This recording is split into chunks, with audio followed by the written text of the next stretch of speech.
In this video, we will learn about constructor.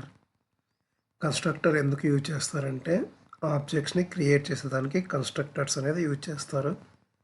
మనకు constructor name వచ్చేసి class నేమ్తో same ఉండాలి and constructor వచ్చేసి ఏమీ రిటర్న్ చేయదు. ఇక్కడ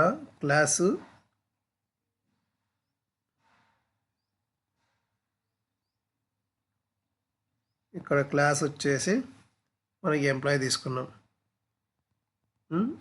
తీసుకున్నాము. సో ఇది వచ్చేసి కన్స్ట్రక్టర్ అనమాట.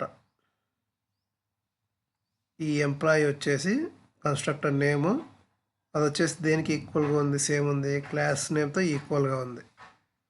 సో ఇది వచ్చేసి కన్స్ట్రక్టర్ అనమాట.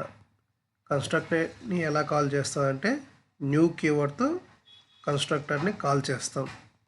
న్యూ ఎంప్లాయీ అంటే అప్పుడు రన్ టైంలో వచ్చేసి కాల్ చేస్తుంది. ఈ ఎంప్లాయీ కన్స్ట్రక్టర్ని రన్ టైంలో కాల్ చేస్తుంది. ఇది అనమాట కన్స్ట్రక్టర్ అంటే. నెక్స్ట్ వచ్చేసి టైప్స్ ఆఫ్ కన్స్ట్రక్టర్స్ చూద్దాం.